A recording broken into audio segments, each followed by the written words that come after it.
Dw'n i ddim amdana chi, ond dwi'n ei chael un anoddach bob dydd y dyddi yma i ddarllen i'w rando ar y newyddion.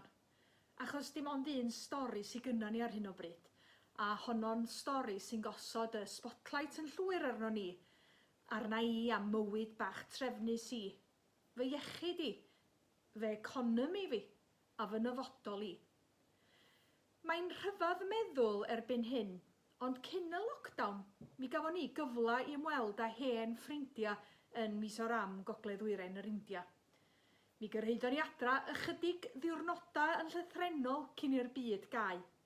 A da ni dal mewn cysylltiad dyddiol gyda ffrindiau sydd hefyd yn wynebu lockdown, ond dan amgylchiadau gwahanol iawn i ni. Yn wythnosol, y mae un aelod o'r teulu'n cael mynd allan i brynu pa bynnag fwyd sydd wedi llwyddo i gyrraedd y dalaith fechan fynyddig hon, a hynny wrth gwrs i weddill y teulu estynedig sy'n byw dan yr un to. Does na ddim cyswllt rhyngrwyd cyflym a dibynadwy. Mae'r adeiladau i gyd wedi adeiladu ar lechweddau'r mynyddoedd. Does dim tir fflat. Does na ddim gerddi, dim ond ychydig botia ar doion y tai. A mis Ebrill a Mai ydy'r misoedd poetha, ac mae'r tymheredd yn gallu cyrraedd hyd at 40 gradd Celsius cyn i'r monsŵn ddod a torri ar y gwres llethol. Ond yr hyn sy'n rhyfeddu fi'n ddyddiol ydy pa mor greadigol a chalonogol maen nhw'n ymatab gyda'i gilydd a gyda'r ychydig adnoddau mewn bwyd a beth bynnag arall sydd ei wir angen arnyn nhw. A hitha'n wythnos cymorth Cristnogol, dewch i nina hefyd edrych tu hwnt i'n gofid yn hunan, ac i edrych ar y darlun byd eang sy'n wynebu ni gyda Covid-19. Ac eleni y mae wythnos cymorth Cristnogol yn canolbwyntio ar effaith y firws a rai o gymunodau tlota y byd. Pobl dlota y byd sy'n fwyaf bregus i'r feirws hwn. Maen nhw'n llai gwydyn, efo llai o fynediad i ofal iechyd, a llai abal i wynebu'r effaith economaidd. Ond sut felly mae cymorth Cristnogol yn ymateb i'r feirws?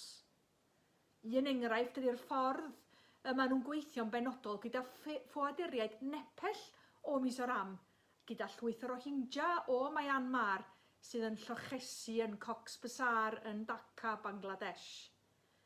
A mae yna dîm o 25 o staff cenedlaethol profiadol a medrus yn gweithio gyda partneriaid cyrff dyngarol eraill a gyda Llywodraeth yn Dhaka i sicrhau ymateb effeithiol yn enwedig o ran iechyd, dŵr glân a glanweithdra'n gyffredinol. Mae ceisio atal y feirws ymledu mor hanfodol bwysig. Yn y darlleniad heddiw yn Efengyl Luc, da ni'n gweld fel mae Iesu yn edrych tu hwnt i reolau caeth crefyddol. Yn wir, yn edrych y tu hwnt i'r hyn sy'n disgwyliedig iddo beidio gwneud yn yr achos yma, ac y mae'n dewis bod yn ymarferol a gwneud daioni. Mae'n gweld yr angyfiawnder ac mae o'n tosturio.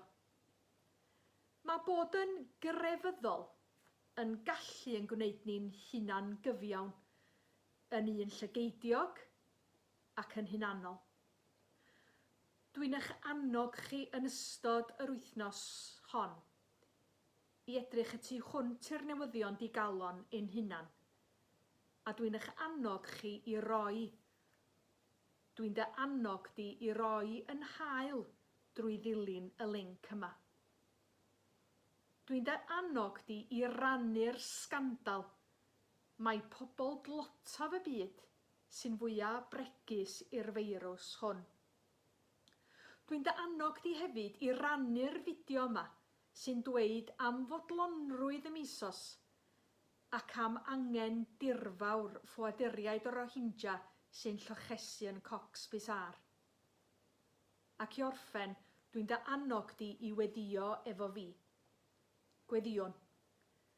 Boed i bresenoldeb y crewr eich adfywio, boed i gysur y mab eich adnewyddu, a boed i ysbrydoliaeth yr ysbryd eich adfer i fod yn gariad ar waith, hyd yn oed o bell, yn ein cymdogaeth, ymhell ag agos, y dydd hwn ac am byth. Amen.